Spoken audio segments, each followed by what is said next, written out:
Yesus mengatakan di dalam Yohanes 17:8, segala firman yang engkau berikan kepadaku telah aku sampaikan kepada mereka. Segala firman, bukan cuma Yohanes 14, tapi Yohanes 1, Yohanes 2, Yohanes 3, Yohanes 4, dan seterusnya.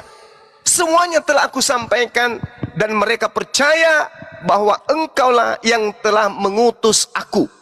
Berarti semua firman yang Yesus sampaikan kepada pengikutnya yang asli mendudukkan dirinya di depan muridnya hanya sebagai utusan Tuhan, utusan Allah, Rasulullah.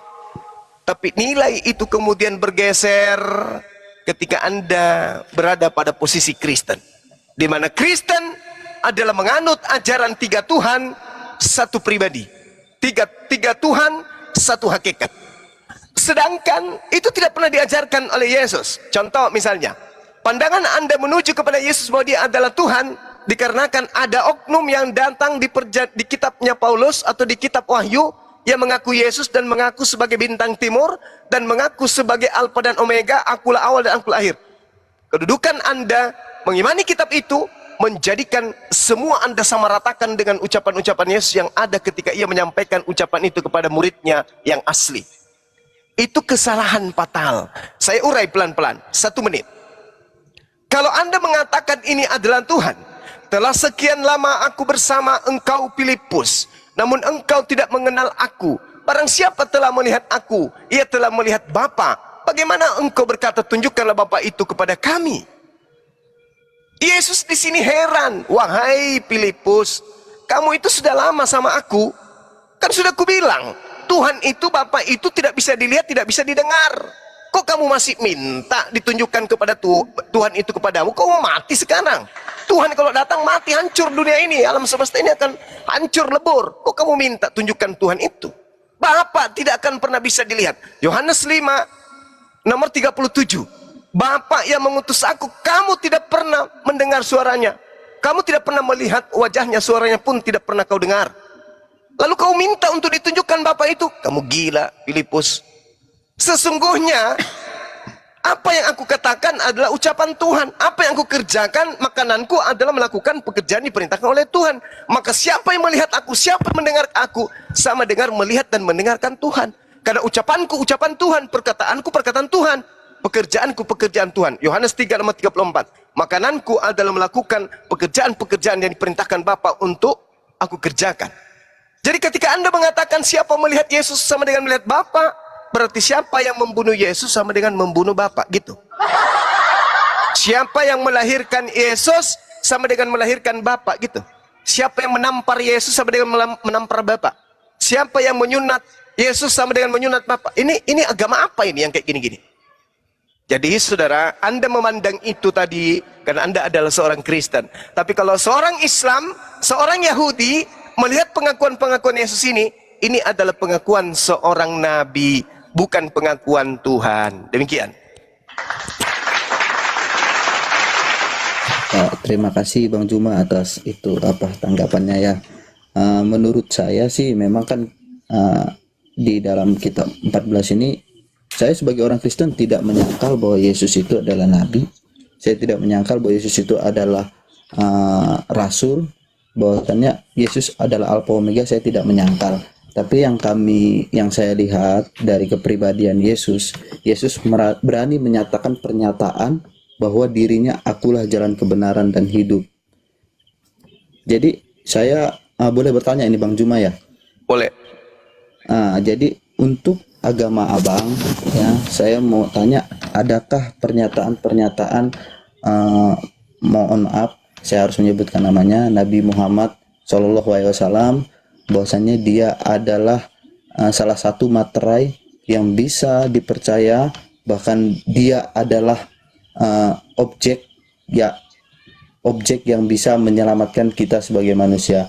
Dan juga ada pertanyaan sedikit ya Bang Juma, bahwasannya kita tidak bisa melampaui pikiran-pikiran Allah. Allah mau berbuat apapun itu adalah kuasa dia adalah maha. Apapun yang dia buat, bahkan dia mau jadi 100% manusia, 100% Allah, itu memang ada di dalam pengajaran ya. Nah, doktrin kita kan memang ada itu, tapi itu kan di luar pemikiran manusia. Makanya di dalam kami sebagai orang Kristen tidak ada manusia yang mencari Allah. Kalau kita sebagai manusia mencari Allah, maka tidak akan sampai tujuan kita, karena Allah itu adalah ilahi, kudus, dan tidak bisa itu. Makanya Allah yang turun ke dunia untuk mencari manusia, menyelamatkan manusia dari dosa yang pernah dilakukan oleh Adam dan Hawa. Begitu sih menurut saya. Jadi ada tadi beberapa pertanyaan saya Bang ya, tentang materai. Oke, baik. Jadi gini Bung, kalau terkait materai di dalam Al-Quran, tadi sebenarnya saya sudah jawab di penanya yang sebelum saudara. Allah kemudian menyeru kepada Bani Israel, ahli kitab. Bismillahirrahmanirrahim. Ya ahlal kitab, wahai ahli kitab, sungguh, ya kada. Kalau kata kada itu penekanan, betul-betul penekanan. Rasul kami telah datang kepadamu, menjelaskan kepadamu banyak hal dari isi kitab yang kalian sembunyikan. Sungguh telah datang kepadamu cahaya dari Allah dan kitab yang menjelaskan. Al-Maidah ayat 15. Ayat 16-nya, Yahdi bihillah, dengan kitab itulah Allah memberi petunjuk kepada orang yang mengikuti keridaannya kepada jalan keselamatan. Itu materai yang Allah berikan kepada Al-Quran. Materai yang Allah berikan kepada baginda Rasulullah Muhammad SAW dalam Al-Quran surah Asy-Syura ayat 52. Bismillahirrahmanirrahim. Wa katsalika auhayna ilaika ruhan min amrina ma kunta tadri mal kitab walal iman walakin ja'alnahu nuran nahdi bih man nasya'u min ibadina wa innaka latahdi ila siratim mustaqim. Demikianlah kami wahyukan kepadamu Nabi Muhammad ruh dengan perintah kami.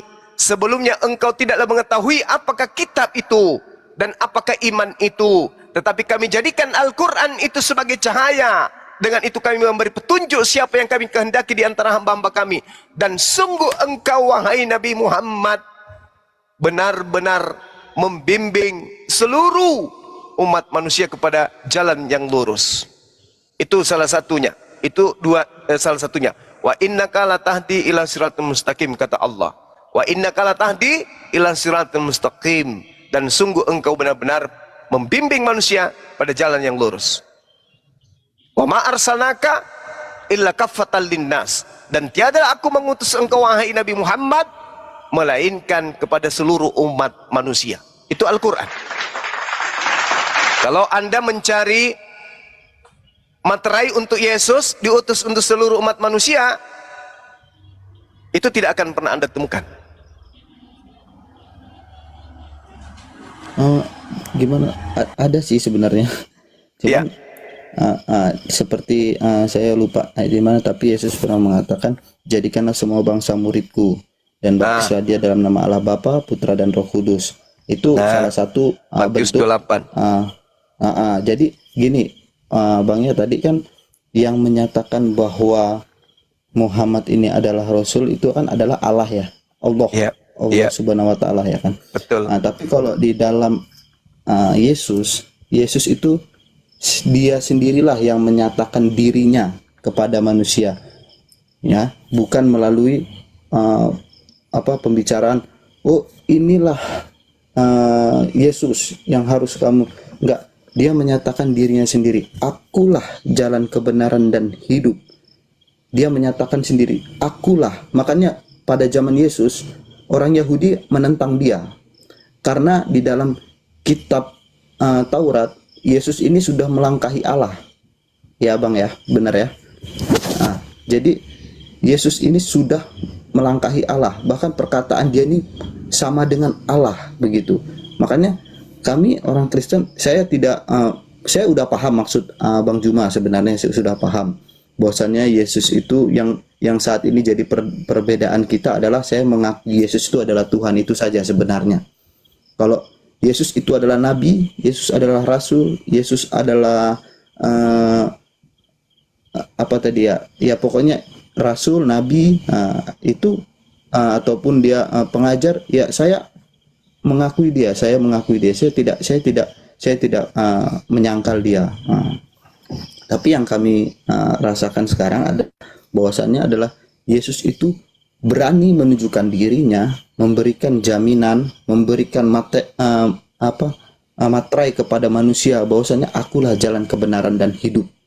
Dia yang menyatakan dirinya sendiri. Makanya dia banyak ditolak orang karena dia menyatakan dirinya setara dengan Allah. Nah, itu tadi yang aku bilang tadi di Yohanes 14 banyak menjelaskan bahwa dia itu mengatakan, kenapa kamu sebenarnya ini tadi itu bukan itu ya, bukan mengatakan kamu tuh sama-sama dengan saya, masa kamu nggak tahu Allah. Maksud dia itu di sini adalah menekankan si Filipus itu supaya dia, loh, aku ini loh Allah. Kenapa kamu harus bertanya kepada gitu? Nah, ini kan yang abang bilang tadi, karena aku sudah terdoktrin. Itu mimpi Anda. Bukan mimpi, Bang. Ini kan pernyataan. Ini kan kita kan membahas Alkitab, bukan membahas mimpi ya, Bang ya. Enggak, maksud saya itu keinginan Anda bahwa ketika Anda boleh Anda tunjukkan pengakuan Yesus, aku ini adalah Allah, boleh? Gimana, Bang? Boleh Anda tunjukkan kepada saya pengakuan Yesus, aku ini adalah Allah? Nah, ini tadi kan saya kan gini ya, oke lah. Kalau untuk ke situ saya kan mungkin mempelajari Alkitab belum nggak sampai bisa nggak sih ya, sekali-sekali ya. lo jawab, bro? Bisa nggak sekali-sekali lo jawab pertanyaannya Bang Joma? Iya, saya bisa. Ya, maksudnya kalau untuk ke dalam begitu kan, aku belum sampai ke situ gitu, masih mempelajari. Berarti Anda kalau mengatakan kan sudah. Berarti saudara mengatakan sesuatu yang Anda tidak tahu. Harusnya hari ini begini saudara, umur Anda sekarang kan di atas 20 tahun. Mendudukkan Yesus sebagai Tuhan. Yesus sendiri harus mengakui dirinya sebagai Tuhan, sebagai Bapa itu sendiri. Kalau Anda mengatakan, akulah jalan, akulah kebenaran, akulah hidup, tidak ada yang sampai kepada Bapa tanpa melalui aku. Kalau kita ingin mengikuti keinginan saudara, ada nggak pengakuan Bapa? Akulah jalan, akulah kebenaran, akulah hidup. Tidak ada yang sampai kepada Yesus tanpa melalui aku. Ada nggak? Tidak kan? Yesus itu mengaku sebagai jalan. Yesus mengaku kebenaran. Yesus mengaku hidup. Tidak ada yang sampai kepada siapa? Kepada Bapa tanpa melalui dia. Berarti dia itu hanya jalan. Sama seperti Rasulullah. Tadi saya membacakan ayatnya kepada saudara. Bahwasanya Rasulullah Muhammad sallallahu alaihi wasallam mengajarkan Al-Qur'an kepada baginda Rasulullah Muhammad SAW, mengajarkan kepada manusia untuk mendudukkan bahwa jalan menuju keselamatan adalah menerima cahaya dari Allah, yaitu Rasulullah. Yahdi bihi man ittaba'a ridwana subulus salam. Dengan Al-Qur'an itulah Allah memberi petunjuk kepada orang yang mengikuti keridaannya kepada jalan keselamatan. Siapa yang membawa Al-Quran? Baginda Rasulullah Muhammad sallallahu alaihi wasallam. Tapi bukan Rasulullah itu yang memberi keselamatan. Sama seperti Yesus. Yesus itu cuma jalan. Kenapa dia dikatakan kebenaran? Karena ucapannya itu tidak ada di karangnya. Ucapan yang keluar dari mulutnya semua adalah firman Tuhan. Nah, kalau saudara mengatakan Yesus tidak Anda sangkal sebagai nabi, bagaimana mungkin Anda mau menyangkal? Sedangkan Yesus sendiri mengaku nabi. Tapi adakah Yesus mengaku sebagai awal dan akhir? Tak ada. Yang mengajarkan Yesus mengaku awal dan akhir itu di kitab Wahyu. 70 tahun setelah Yesus tidak ada di bumi. Itu bukan ucapan Yesus. Yang Anda percaya Yesus Tuhan itu adalah Yesus yang datang setelah Yesus terangkat ke langit. Itu Yesus lain. Karena Yesus memang berpesan, kalau ada noise tolong ditutup. Yesus berpesan bahwasanya akan datang setelah dia Yesus palsu. Di mana tertulis Matius 24 nomor 4 nomor 5 akan muncul Yesus palsu. Matius 24 nomor 4 akan muncul Yesus palsu. Lukas 21 nomor 8 akan muncul penyesat Yesus palsu. Nah, sedangkan yang Anda sembah itu adalah Yesus palsu. Kalau Yesus yang asli memang nabi, memang rasul dia, memang Mesias, tapi bukan Tuhan, bukan bintang timur, bukan Alfa dan Omega, bukan setara dengan Elohim, bukan Maha Esa, bukan juga diberi kuasa di langit dan di bumi, bukan. Kalau Yesus yang asli hanya nabi, hanya rasul. Yesus yang palsu, itulah yang Anda imani, yang berasal dari agama Katolik. Begitu, Bang.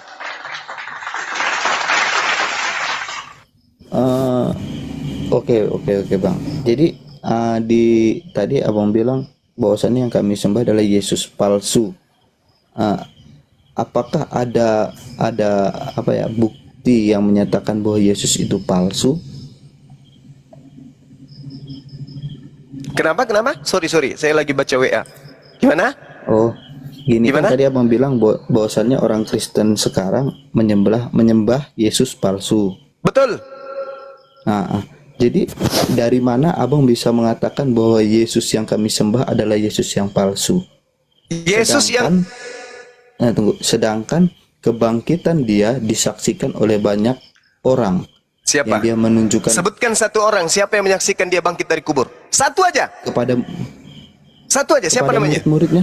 Siapa Pertama namanya? Dia Maria Magdalena. Pertama dia Maria Magdalena di Oke. kuburan. Oke, dia melihat Dan dia dia keluar dari kubur. Maksudnya Maria melihat dia bangkit dari berdiri, dari baring, duduk, berdiri, lalu berjalan. Maria lihat. ini kan konteksnya menampakkan diri, Bang, bukan maksudnya menampakkan Kalau diri yang kepada Maria menampakkan Magdalena. diri Yesus palsu gimana? Loh, gimana bisa disebut Yesus palsu sedangkan dia pertama kan gini, aku jelaskan dulu Bang ya. Dia menampakkan diri kepada Maria Magdalena. Setelah itu dia menampakkan diri kepada para murid. Enggak ketemu Maria Bahwasannya Magdalena, di- enggak. Tidak ketemu Maria Magdalena, Bang. Yohanes 20 coba Anda dalami lagi. Enggak, itu Maria yang pertama datang untuk mengunjungi kubur Yesus itu. Dia kan datang, batu sudah terguling. Ya Bang ya. Sudah terguling. Kuburan Maka dia- kosong. Bahkan dia bilang tuanku diambil orang loh, enggak ketemu dia. Lanjut Manjuma. Ya, Iya. jadi gini. Tunggu dulu, aku kan mau menjelaskan ini kan sampai dia menampakkan diri kepada murid-murid ya. Berarti lebih dari satu mata dong yang menyaksikan. Bahwasannya kalau di pengadilan, kalau misalnya di dalam forum pengadilan lebih dari satu mata atau lebih dari dua saksi Tidak mata itu ada. dianggap sah. Tidak ada satupun mata yang melihat Yesus bangkit dari kematian. Satu mata pun, satu biji mata pun tak ada yang melihat itu. Aduh, di mana ya? Aku lupa sih di Alkitab itu ada dikatakan Lukas dia menunjukkan 24. kepada Lukas 24. Tiba-tiba dia tampil di depan murid-muridnya. Salam alaihim. Murid-muridnya kaget dan terkejut dan ketakutan sebab mengira melihat hantu yang itu. Murid-muridnya percaya nggak kalau di situ dia bangkit dari kematian? Tidak. Ada nggak dalilnya? Oh Tuhanku, benar-benar kau bangkit dari kematian? Tidak. Tunggu Bang, ada Bang yang dia disuruh pegang paku yang kan tangannya dipaku itu kan, Iya, disalib. saya tahu. Dia Lukas dia ada 24 suruh itu. tuh. Inilah tanganku, inilah kakiku, lihatlah aku, rabalah aku. Ada apa dengan kalian? Murid-muridnya Itu kan belum sudah- percaya. Itu kan Maka- karena ketidakpercayaan. Ya, Bukan itulah. percaya bangkit dari kematian, tidak. Murid-muridnya mendengarkan pemberitaan kalau gurunya sudah mati, selesai dan sudah dikubur, selesai. Loh, kok tiba-tiba nongol depan kita? Hantu kali Iya. ini. Iya kan? Sementara Iya, Yesus iya. melihat Betul. muridnya kaget, ketakutan, dia minta makanan. Sekarang pertanyaan saya, Yesus minta makanan dan diberi ikan goreng untuk membuktikan dirinya mayat yang bangkit dari kematian atau membuktikan dirinya bukan hantu? Coba. Dia kan itu menyatakan bahwa dialah Yesus yang disalib itu. Makanya dia Loh, suruh nggak meraba. ada cerita itu, nggak ada cerita itu bahwa inilah aku yang disalib, aku yang bangkit. Tidak. Murid-muridnya hanya mendengarkan berita simpang siur kalau Yesus sudah ditangkap, Yesusnya itu sudah dikubur. Kok tiba-tiba nongol? Gini loh Bang, dia kan ini ayat yang teks 9. Lihatlah tanganku dan kakiku. Aku Ya. sendirilah ini. Betul. Rabalah aku dan lihatlah. Aku bukan apa? Aku bukan siapa? Karena aku bukan. Karena Aku bukan? hantu tidak ada daging Betul. dan tulangnya seperti yang kamu Mana lihat di situ? padaku. Betul. Mana di situ? Dengar Mana dulu, di situ? Bang. Ya, mana Sebelum- di situ? sebelum- Mana di situ dikatakan bangkit dari kematian?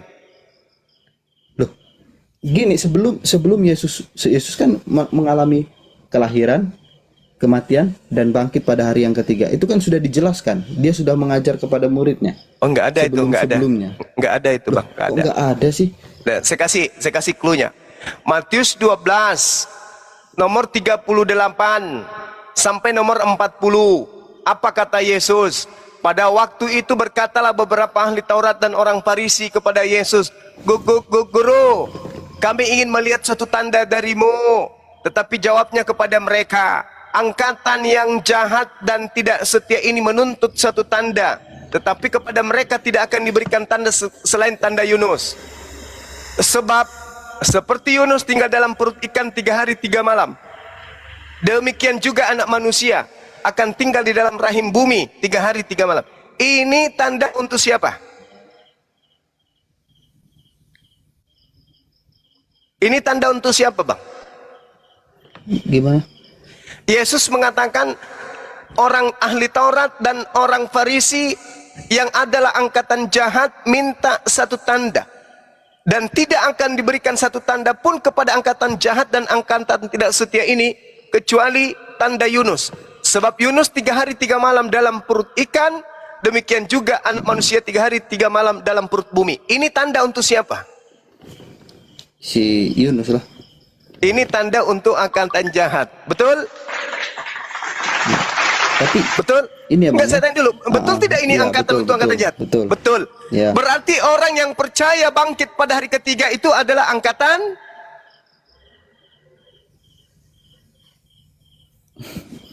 orang jahat, ya. berarti Kristen dalam hal ini angkatan. Nggak bisa dibilang begitu juga, Bang. Mari kita buktikan, Bang. Saya kasih bukti. Gini, Kalau murid-muridnya gini, yang ini- bukan ini angkatan jahat tadi tidak percaya Lukas kebangkitan. 24. Oke, saya bacakan. Murid-murid asli tidak percaya kepada kebangkitan. Mari kita lihat. Maka dikatakan di data Lukas 24 nomor 10 kita mulai ya. Di situ dikatakan begini. Nomor 9. Dan setelah mereka kembali dari kubur, mereka menceritakan semua itu kepada ke-11 murid dan kepada semua saudaranya yang lain. Perempuan-perempuan itu adalah Maria Magdalena, Yohana, Maria Yakobus, dan perempuan-perempuan lain juga bersama-sama dengan mereka memberitahukan kepada murid-murid. Tetapi bagi mereka, bagi murid, perkataan-perkataan itu seakan-akan omong kosong dan mereka tidak percaya. Murid-murid asli tidak percaya kan? Sungguh pun demikian, Petrus bangun, lalu cepat-cepat pergi ke kubur itu. Lalu ia menjenguk ke dalam, dan ia melihat hanya kain kafan saja yang ada. Lalu dia pergi, dan Petrus dalam hatinya bertanya, ada apakah kiranya yang terjadi? Ini Petrus tidak tahu kalau Yesus gurunya telah memberikan tanda jahat bahwa anak manusia akan bangkit pada hari ketiga. Berarti murid-murid tidak pernah diajarkan kalau gurunya akan bangkit pada hari ketiga. Hanya angkatan jahat yang diberi tanda itu. Makanya yang saya katakan, di dalam pengajaran Kristen ada Yesus bangkit hari ketiga, itu adalah angkatan jahat. Apa buktinya? Kok bisa larinya ke Kristen angkatan jahat? Oke, saya kasih data, Bung. Saya tidak mau menuduh dan memfitnah sesuatu yang bukan kapasitas saya. Tapi izinkan saya mengkaji kitab Anda untuk Anda pahami. Karena kalau Bang Suma yang menjelaskan, Bang Suma tidak menggunakan doktrin dan dogma. Semata-mata kitab. Coba Anda lihat. Di data nomor 12-nya, tadi angkatan jahat itu diberikan adalah kebangkitan pada hari ketiga. Baca data Matius 12 selanjutnya nomor 43. Apabila roh jahat keluar dari manusia, dia pun mengembara ke tempat-tempat yang tandus mencari pemberhentian, tetapi tidak mendapatkannya. Lalu roh jahat itu berkata, aku akan kembali ke rumah yang telah kutinggalkan itu. Maksudnya kepada orang yang sudah bertobat tadi.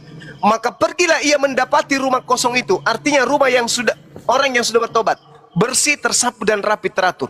Lalu roh jahat itu keluar dan mengajak 7 roh lain yang lebih jahat daripadanya, dan masuk kembali dan berdiam di orang tersebut.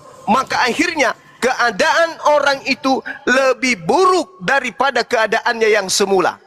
Titik, dilanjutkan oleh Yesus. Demikian juga akan berlaku atas angkatan jahat ini. Anda nggak paham di sini? Demikian juga akan berlaku akan angkatan jahat ini. Artinya siapapun angkatan jahat akan berlaku sama seperti yang dilakukan oleh orang yang bertobat yang menuju ke Damsyik.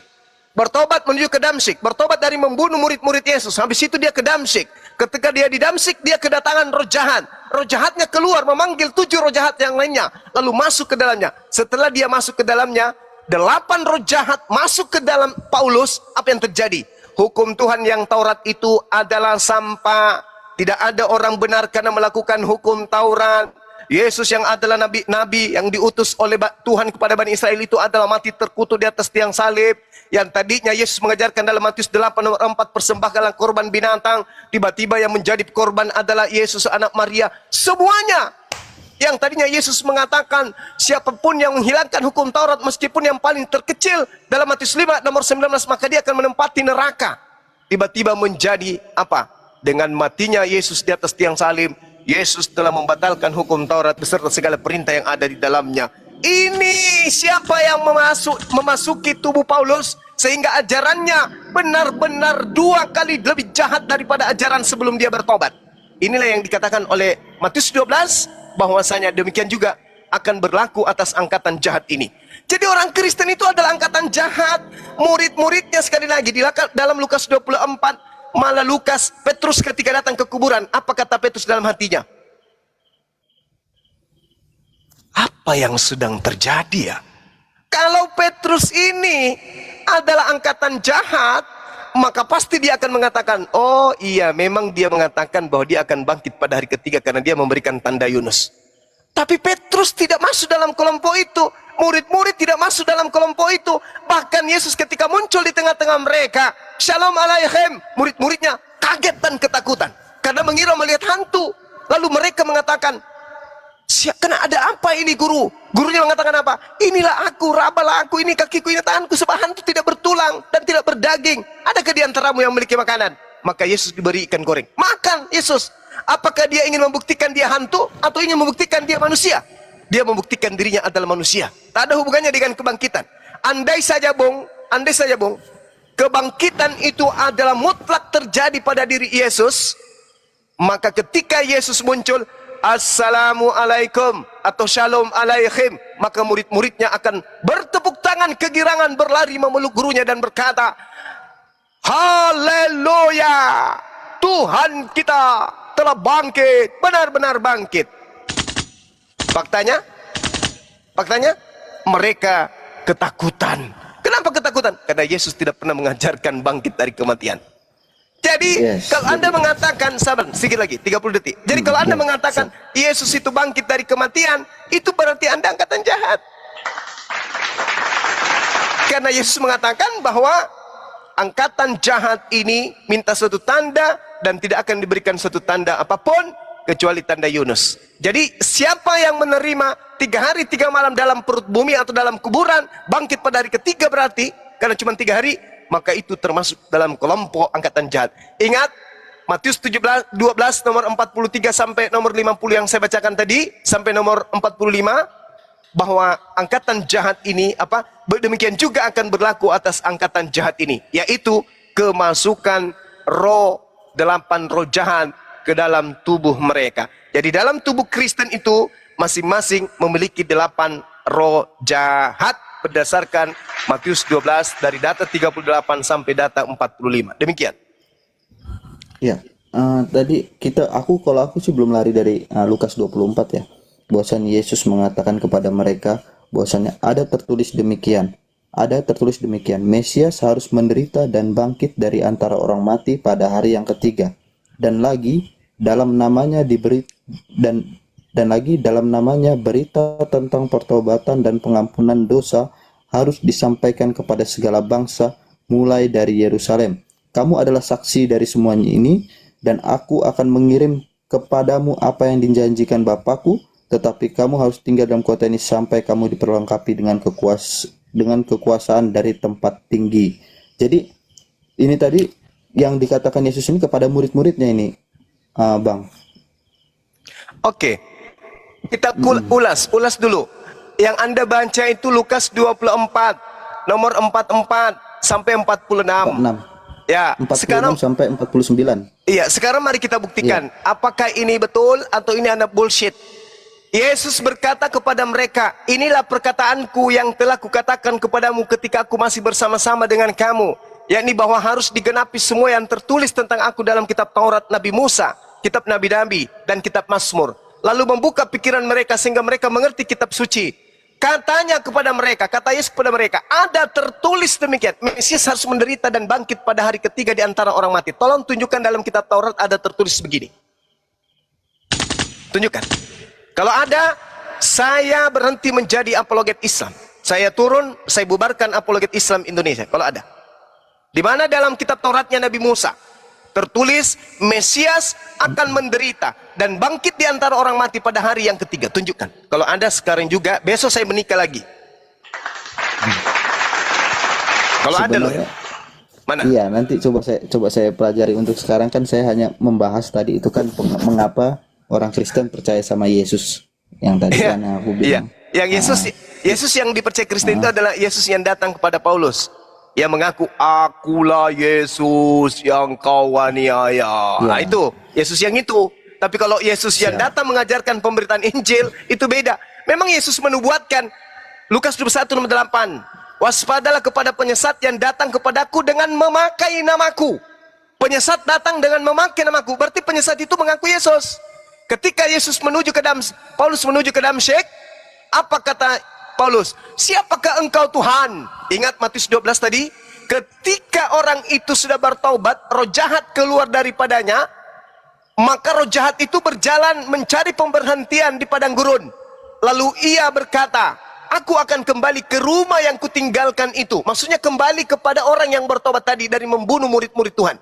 Maka pergilah ia dan mendapati rumah kosong itu, bersih, tersapu dan rapi teratur. Lalu ia keluar dan mengajak 7 roh lain yang lebih jahat daripadanya. Dan mereka masuk ke dan berdiam di situ. Maka akhirnya keadaan orang itu lebih buruk daripada keadaannya semula. Demikian juga akan berlaku atas angkatan jahat ini. Angkatan jahat yang dimaksud di sini siapa tadi? Orang Farisi kan? Paulus orang Farisi atau bukan? Orang Farisi. Angkatan jahat yang dimaksud di sini ahli Taurat bukan? Paulus ahli Taurat atau bukan? Ahli Taurat. Paulus ketika berjalan ke Damsyik, benarkah dia mengaku bertemu dengan roh? Dia mengaku Yesus yang hanya suara dan cahaya? Benar. Siapakah engkau Tuhan? Akulah Yesus yang kau niaya.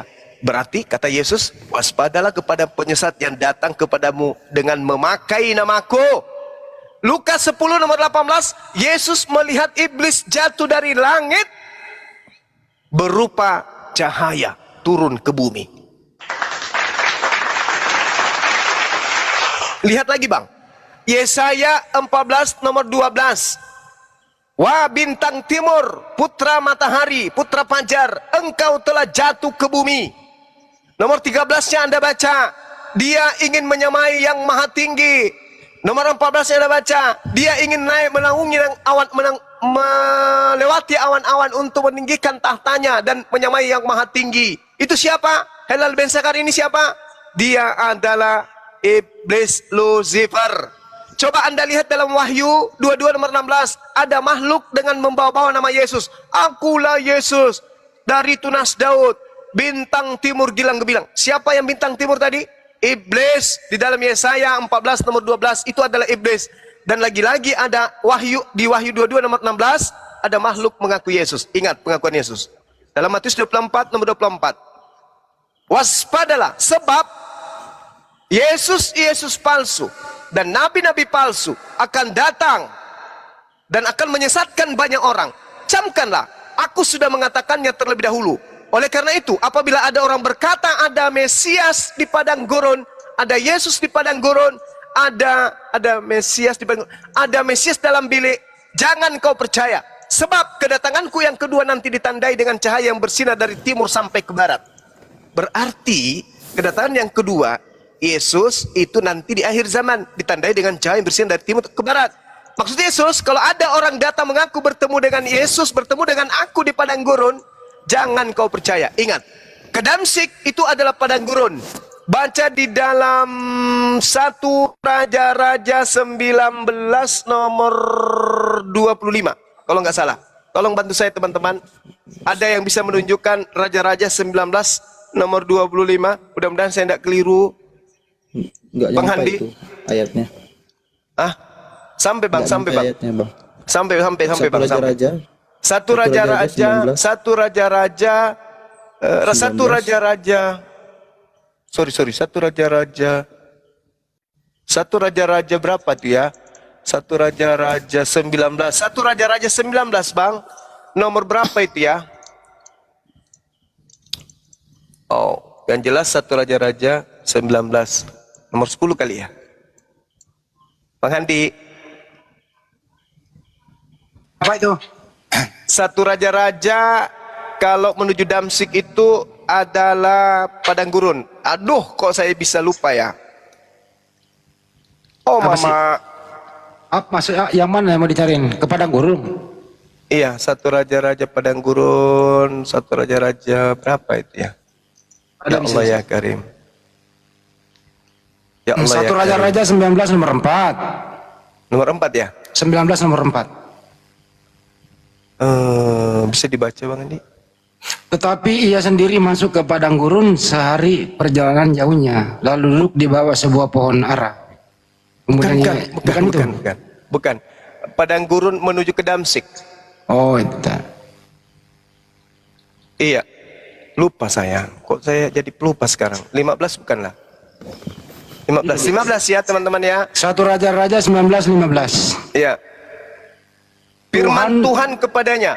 Ya. Begitu Bang Andi. Coba Ya, dibaca Bang Andi. Tuhan berfirman kepadanya, pergilah, kembalilah ke jalanmu ke padang gurun Damsik setelah kamu tiba. Mantap sekali. Gitu. Oke. Jadi Damsik itu adalah menuju ke Damsik itu padang gurun. Yesus mengatakan waspadalah kepada penyesat yang datang kepadamu. Lalu kemudian waspadalah sebab apabila ada orang berkata ada Mesias, ada Yesus di padang gurun, ada Mesias dalam bilik, jangan kau percaya. Sebab, tuh kata Yesus, Mesias palsu dan nabi-nabi palsu akan datang dan melakukan mujizat untuk menyesatkan banyak orang. Sekarang di dalam kisah para rasul 2, Paulus menuju ke Damsik. Ternyata satu raja-raja 19 nomor 12, jalan menuju ke Damsik itu adalah padang gurun. Nah, jadi data valid. Yesus tidak pernah mengaku akulah bintang timur. Yesus tidak pernah mengaku akulah Alfa dan Omega. Yesus tidak pernah mengaku kepadaku diberikan kuasa di surga dan di bumi. Tetapi itu muncul data-datanya setelah Yesus terangkat ke langit. Seperti itu, saudaraku. Silakan. Oke bang. Kalau untuk pernyataan abang kan abang banyak itu potong ayat ya bang ya. Sedangkan yang di sini kan yang saya bilang tadi bahwasanya Yesus itu kenapa orang Kristen percaya Yesus adalah Tuhan. Pernyataan Yesus sebelumnya ya sebelum Paulus lah ini ya kan banyak orang memperkarakan bahwasanya Kristen tuh gini-gini sama Paulus. Tapi banyak perkataan Yesus juga yang sebelum Paulus ada sudah banyak meyakinkan kami sebagai umat Kristiani kan gitu. Iya, begini saudara, Kristen itu kan nanti ada Paulus baru Kristen ini ada.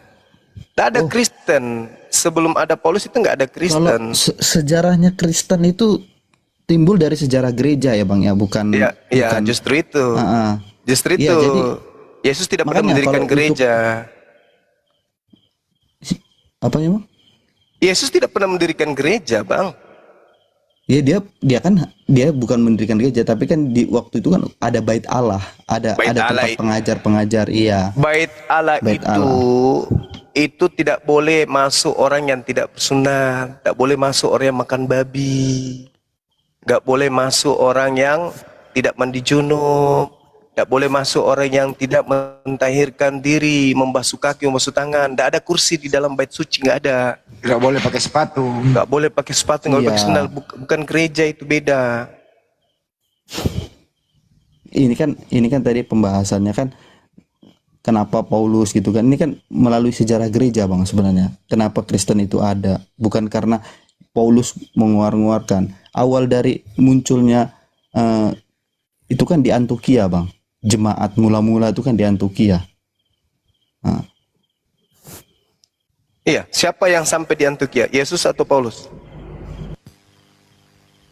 itu banyak orang loh Bang. Memang Paulus yang membawa ke sana, tapi dalam hal mengikuti dia itu banyak orang yang diikutin gitu Bang. Banyak orang yang sampai kepada ke sana gitu kan. Maksudnya ditanya tokohnya siapa? Tokohnya di situ. Iya Paulus memang yang banyak bawa ke sana. udah jawab. Benar, saya nggak pernah ngelak kayak tadi yang ini harus gini, enggak. Ini memang Paulus yang bawa, tapi kan di lain Paulus banyak orang yang sudah mengikuti dia. Seharusnya kalau memang Paulus sesat, seharusnya mereka harusnya menentang dia dong, kan gitu. Dan perpecahan munculnya Kristen di sejarah gereja itu bukan karena Paulus mengajar ini, enggak, itu karena adanya ya itu sejarah gereja lah gitu.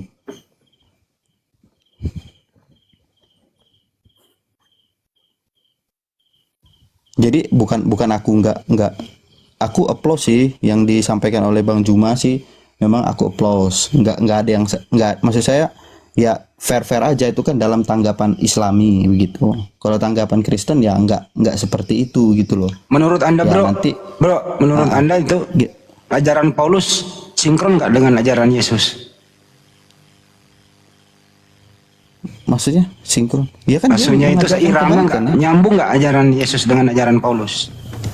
Menurut saya sah-sah aja sih pengajaran Paulus. Bukan sama sah itu. dan tidaknya, nyambung atau tidak? Enggak lah. Nyambung menurut saya. Contohnya gini, ini ya contohnya tentang sunat ya, sunat. Bukan, sunat. itu tradisi-tradisi ini yang kita bahas ini tentang Yesusnya. Menurut Yesus siapa Yesus? Dan menurut Paulus Yesus ini siapa?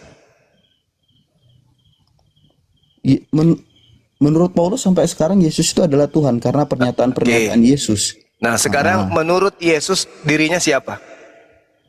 Ya dia adalah Tuhan yang tadi yang kita bahas tadi. Di mana Yesus? Di mana Yesus mengatakan akulah Tuhan? Yang tadi abang bilang, kau sudah bersama-sama dengan aku. Waduh, parah itu. Yang tadi. Loh itu Salah. sebelum Paulus ada loh Bang. Dia menyampaikan seperti itu. Sekarang saya Itu tanya kan dia- sekarang saya tanya sama saudara, jarak penulisan surat-surat Paulus dengan Yesus terangkat ke langit itu berapa puluh tahun? Ya cukup lama sih ya. Iya, makanya Yesus dalam pengajarannya, penginjilannya 3 tahun itu dia katakan apa? Coba Anda baca di dalam Yohanes 11, apa yang dikatakan Yesus di sana di Yohanes 11 nomor 42. Dia mengatakan apa di sana kepada muridnya? Coba. Aku tahu bahwa engkau selalu mendengarkan aku, tetapi oleh karena orang banyak berdiri di sini mengelilingi aku mau mengatakan supaya mereka percaya bahwa engkau yang telah mengutus aku. Konteksnya apanya? Yesus mau dikenal sebagai apa? Utusan atau Tuhan itu sendiri?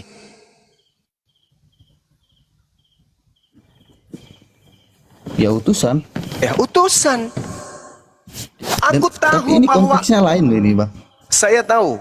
Saya kalau Konteks kalau kita penggal per ayat atau per nomor gitu yang biasa Bang sebutkan, itu memang kayaknya canggung menganggap Yesus itu adalah Tuhan. Tapi kalau kita baca dari konsepnya, di situ Yesus Silakan. menjelaskan. Silakan Anda konsepnya gimana? Yesus Ini menjelaskan konsepnya apa? kan, konsepnya ini kan Yesus membangkitkan Lazarus. Lazarus. Ketika membangkitkan Lazarus, dia bangkitkan dari dirinya sendiri atau dari dia yang telah mengutus dirinya? Apakah Yesus sebelum membangkitkan Lazarus dia berdoa dulu atau tidak? Berdoa dong, mengucapkan syukur Iya dong. berdoa. Maksudnya gini Berdoa. loh Bang. Iya, jelas. Tapi Yesus di dunia itu mengajarkan kepada pengikutnya bagaimana dia harus meminta kepada Bapa.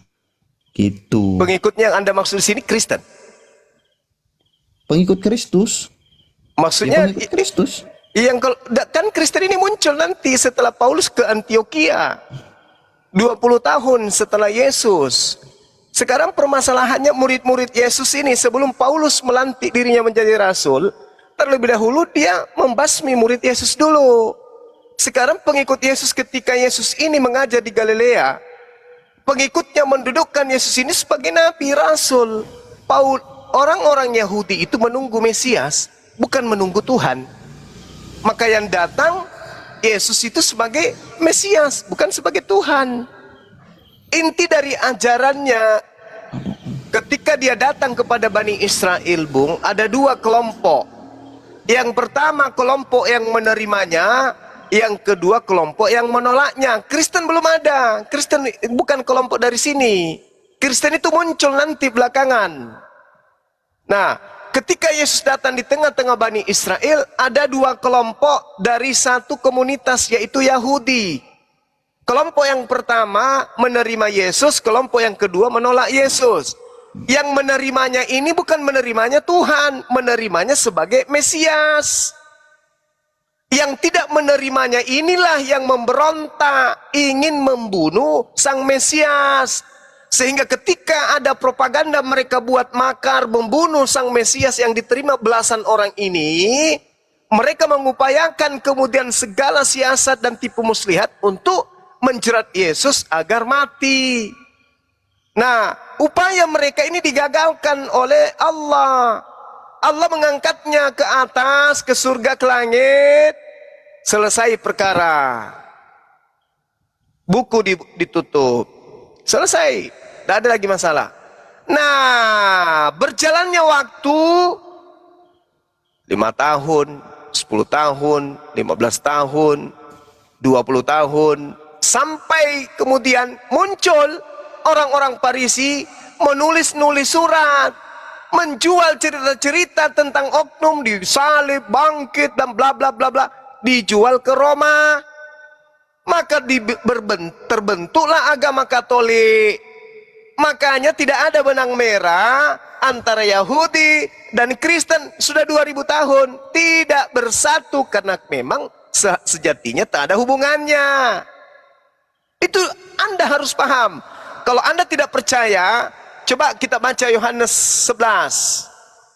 Dari data 45. Banyak di antara orang-orang Yahudi yang datang melawat Maria dan menyaksikan sendiri yang telah dibuat oleh Yesus kepadanya.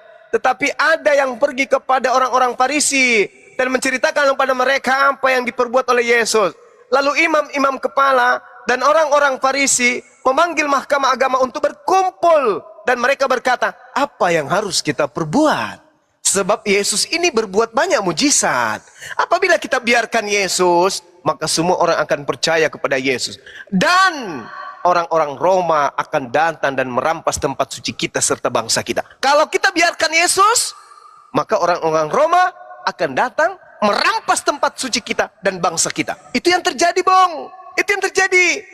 Tetapi seorang di antara mereka, yaitu Kayafas, imam besar pada tahun itu, berkata kepada mereka, kamu tidak tahu apa-apa dan kalian tidak insaf, bahwa lebih berguna bagimu jika satu orang mati, yaitu Yesus, untuk bangsa kita daripada seluruh bangsa kita ini binasa. Jadi lebih baik satu orang Yesus mati daripada seluruh bangsa kita ini binasa.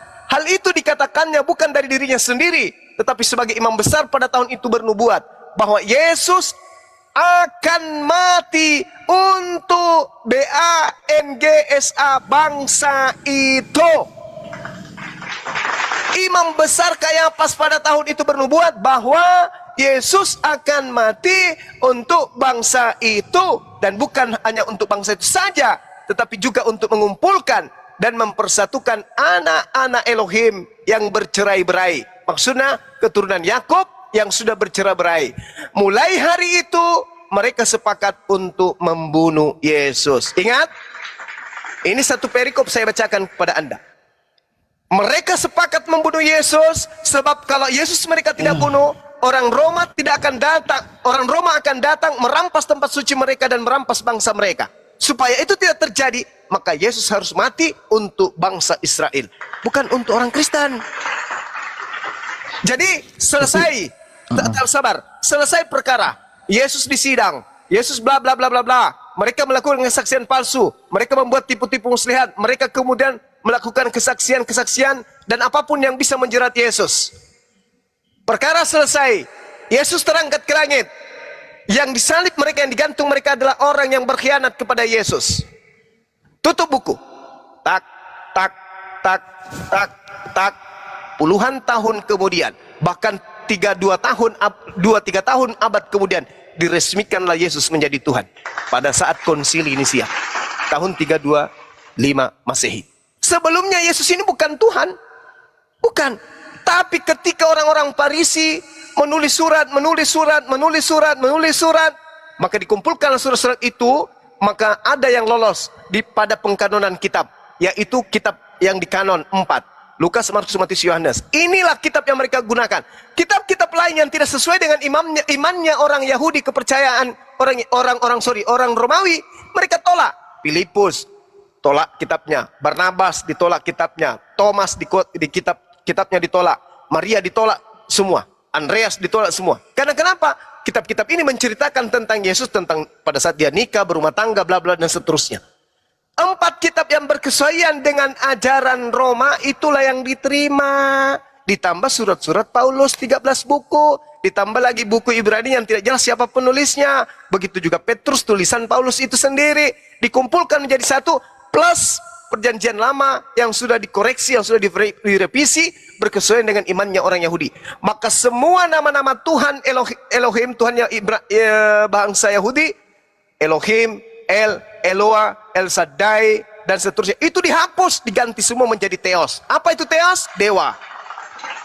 Tak ada lagi nama-nama Tuhan Israel dalam perjanjian lama, hilang. Yang ada cuman Theos. Apa itu Theos? Artinya dalam bahasa Indonesia adalah dewa, bukan Tuhan.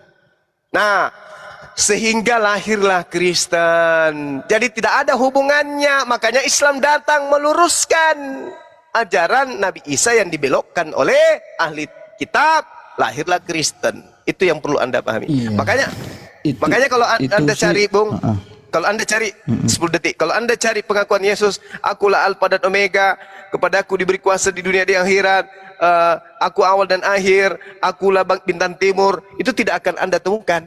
Itu muncul nanti belakangan, puluhan tahun setelah Yesus itu tak ada di bumi. Oke, silakan. Nah, kalau menurut saya sih ya Bang Jumaya, tadi kan itu kan pernyataan-pernyataan mereka ya. Berarti berbeda dengan visi misi Yesus yang kami anggap adalah sebagai Tuhan yang datang untuk menebus dosa-dosa umat manusia. Nah, ya. Ini bahaya itu. Silakan. Dan gini, bukan bahaya bagi kami, itu sih pendapat Anda ya. Karena Yesus sudah beberapa kali menunjukkan bahwa keilahian Dia. Nah, membangkitkan orang mati, dia apa ya? Dia mengajarkan tentang kealahan, keilahian Dia gitu. Jadi yang disampaikan oleh Bang Juma tadi itu adalah tentang apa yang mereka rencanakan, tapi di visi misi Yesus itu adalah mati di kayu salib untuk menebus dosa-dosa manusia gitu. Dan juga tadi dikatakan di ini tadi mana ya, di Lazarus tadi ya Bang ya, ada dikatakan akulah kebangkitan dan hidup di Yohanes 11 ayat 25. Akulah kebangkitan dan hidup, barang siapa percaya kepadaku ia akan hidup walaupun ia sudah mati, dan setiap orang yang hidup dan yang percaya kepadaku tidak akan mati selama-lamanya. Percayakah engkau akan hal ini? Dia bertanya kepada Marta. Jawab Marta, ya Tuhan, aku percaya bahwa engkaulah Mesias, anak Allah, Dia yang akan datang ke dalam dunia. Itu udah dijawab sama Marta. Aku percaya bahwa engkaulah Mesias. Iya, Mesias. Bukan Tuhan, ya, Mesias, sang juru selamat yang bisa menebus. Ya gini, yang bisa menebus dosa manusia itu siapa kalau bukan Tuhan? Di mana dalilnya Yesus menebus dosa? Tolong tunjukkan di mana akulah yang menebus dosa manusia, mana dalilnya? Ini saya tanya dulu, upah dosa apa? Upah dosa? Upah dosa adalah maut. Kalau tidak percaya Yesus itu sebagai Mesias. Gini, upah dosa adalah maut. Maut itu meminta kematian kan Bang? Neraka, kematian. Iya. Nah, manusia kalau tidak ada penebusan, maka dia akan masuk ke dalam neraka. Sekarang tunjukkan di mana Yesus mau enggak gini Bang. Yesus mau ciptaannya itu tidak masuk ke dalam hal itu. Dia harus mengorbankan dirinya. Bukan ngarang bebas. Di mana dalilnya Yesus mengatakan bahwa Dia pencipta? Aduh, muncul. Saya kadang jengkel kalau nipu-nipu orang itu. Jengkel saya. Bukan nipu loh bang. Di mana Ini loh, dalilnya Yesus menciptakan? Kami di dalam Alkitab kami lah. Ini Yohanes 11 ayat 25 dengar. Akulah kebangkitan dan Akulah hidup. kebangkitan dan hidup. Dan hidup. Barang Dan siapa hidup. Barang siapa yang percaya. hidup. Barang siapa yang percaya kepadaku. Betul? Iya. Bukan iya, percaya ia akan kepada hidup. oknum lain. Betul? Loh, yang percaya kepada oknum lain itu nggak ada loh bang. Kami percaya Sekarang kepada siapa Yesus yang Sang Juru ngajarin Selamat. Anda? Siapa yang ngajarin Anda menyembah Yesus?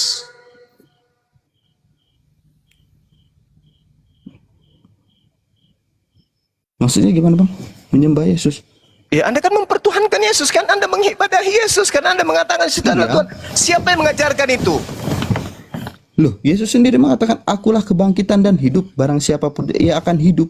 Walaupun ia sudah Yang mati. percaya Dan- kepadaku Ya kami percaya kepada Yesus. sebagai Juru selamat. Yang menebus dengan cara dosa-dosa apa manusia. Yesus? Dengan cara apa Yesus bisa menyelamatkan? Loh, Percaya kepadanya. Kematiannya di kayu salib. Nenek Kematiannya di Ukiper. kayu salib. Siapa yang mengajarkan itu? Loh, Siapa yang mengajarkan? Yesus loh. Di Yesus loh mana? udah Coba. mengatakan, Tadi murid-muridnya saja orang yang sama dengan Yesus tak percaya itu. Anda mendapatkan ilmu itu dari mana? Akulah hidup, akulah kebangkitan, kata Yesus. Terus, barang siapa yang percaya kepadaku. Nah, percaya kepada Yesus berarti bukan percaya kepada yang lain. Kalau percaya Iya, kepada Iya.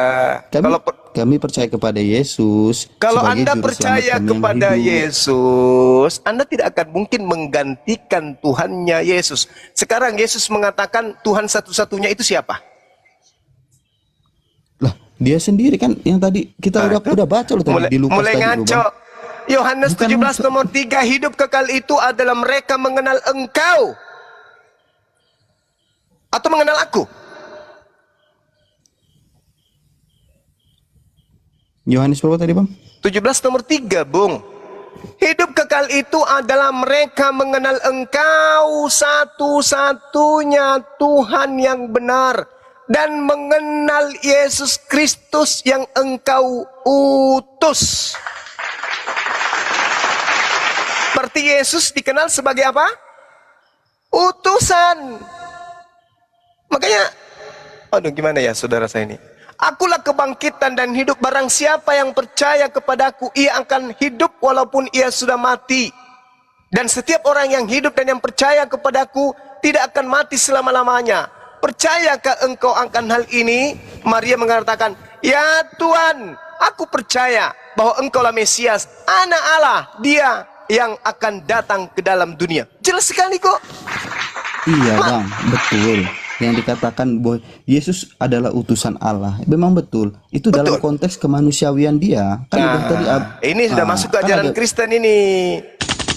Kalau sudah bawa-bawa Iya. kemanusiaan dia, keilahian dia, itu masuk ke ajaran Paulus. Loh, bukan ajaran Yesus bukan- lagi. Bukan ajaran Paulus. Sekarang begini, Bang.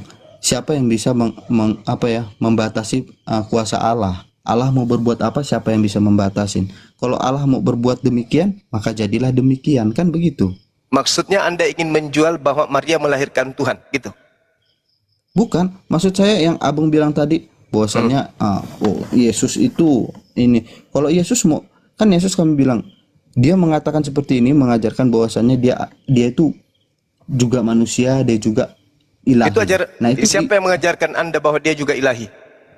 loh, Yesus sendiri bisa melakukan mukjizat, itu keilahiannya. Mengubah air menjadi anggur, membangkitkan orang mati, memberi makan 5.000 orang dengan 2 roti dan 5 ikan. Oke, baik. Gitu, Baik. Bang. Oke, baik. Saya hargai. Sekarang pasang kuping baik-baik.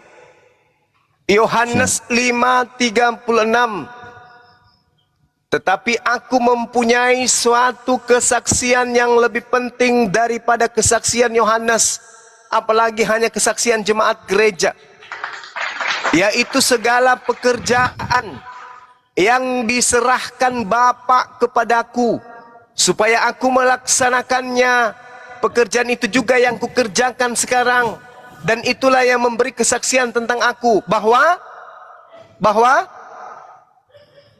Bahwa Bapa yang mengutus aku. Bapa yang mengutus aku.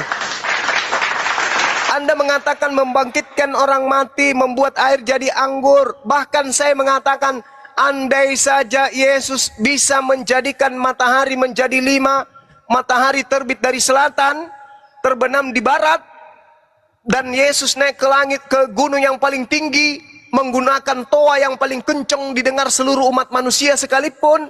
Dan Yesus mengatakan, wahai seluruh umat manusia, aku Yesus, tiada Tuhan selain aku. Maka orang berakal tidak akan pernah mendudukkan Yesus itu sebagai Tuhan. Kenapa? Karena Yesus berkata atas perintah Tuhannya. Ini aku bersaksi, aku mempunyai suatu kesaksian yang lebih penting dari kesaksian Yohanes, yaitu segala pekerjaan. Pekerjaan yang dimaksud di sini adalah mujizat.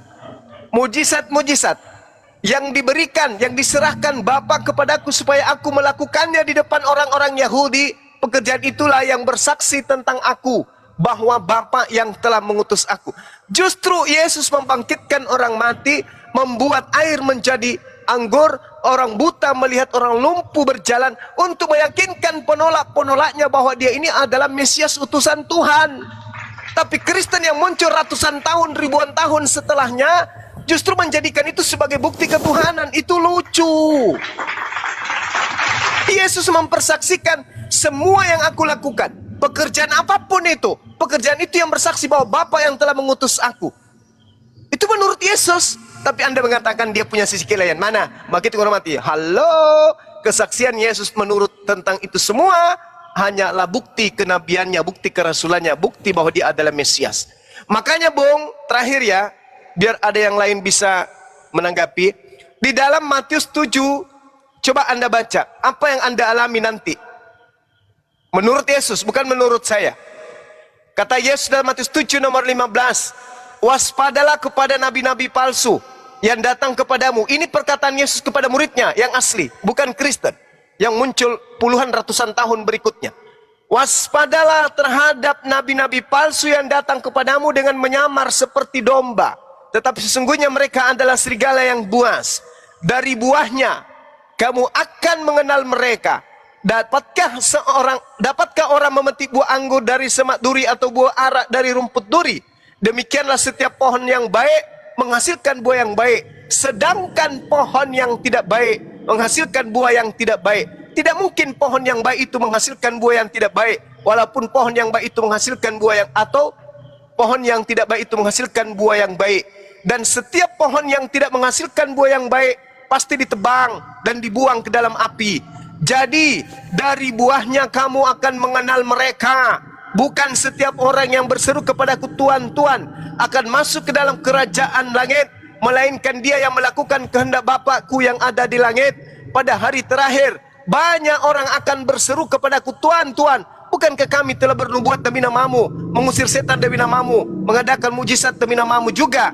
Pada waktu itulah aku akan berterus terang kepada mereka dan berkata, aku tidak pernah mengenal kamu, enyahlah daripadaku, kalian semua adalah pembuat kejahatan. Ini kata Yesus nih, dari buahnya kau bisa mengenal. Apa buahnya menurut Yesus? Buahnya apa? Loh, Yesus mengajarkan apa Bang? Kasih. Tidak ada kasih. Jangan Anda tambah-tambahkan. Buah dari enggak. Buah dari buah. Dari buah nabi palsu itu kamu dapat melihatnya, yaitu memanggil aku Tuhan, bernubuat pakai namaku, mengusir setan pakai namaku, bermujizat pakai namaku. Itu buahnya. Pada waktu itulah aku akan berterus terang kepada mereka dan berkata kepada mereka, aku tidak pernah mengenal kalian, enyahlah daripadaku, kamu semua adalah pembuat kejahatan. Ini buahnya di mana? Di Kristen atau di Islam?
Tuhan itu adalah dari pohon yang baik.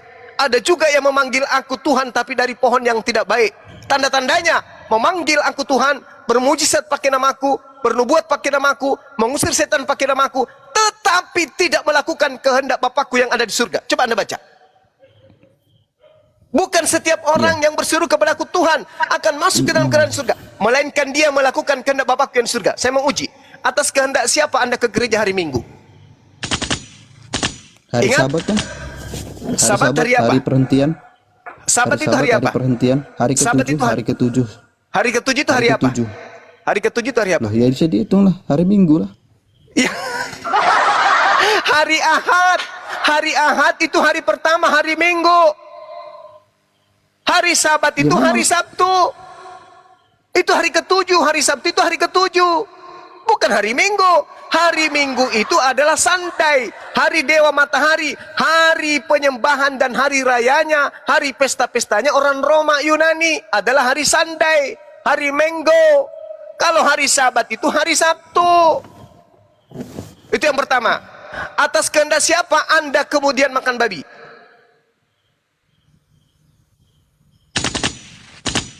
Anda Paulus jawab aja. Atas kehendak siapa Anda tidak bersunat?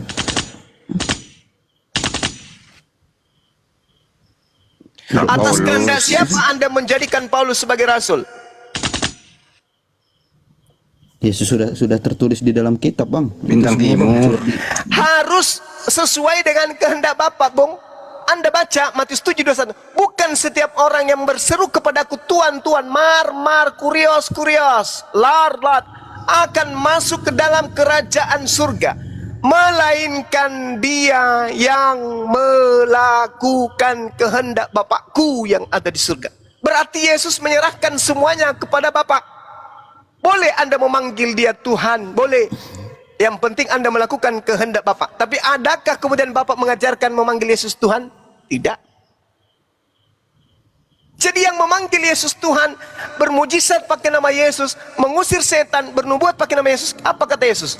Pada waktu itulah aku akan berterus terang kepada mereka, aku tidak mengenal kamu, enyahlah daripadaku, kamu sekalian pembuat kejahatan. Ini agama mana ini? Dalam nama Yesus, kuusir setan. Ini agama apa ini? Hindu, Buddha, Islam, atau Kristen? Kristen, Bung. Makanya Iya, saya tapi katakan, kalau menurut Ya, saya silakan. ini konteksnya agak berbeda emang ya. Kalau maksud Yesus di sini bukan setiap orang yang bersyukur kepada Tuhan, Tuhan akan masuk. Artinya bukan hanya orang yang, kalau dalam Kristen bukan hanya orang datang ke gereja atau beribadah gitu, tapi kelakuannya di luar tidak menghasilkan buah-buah yang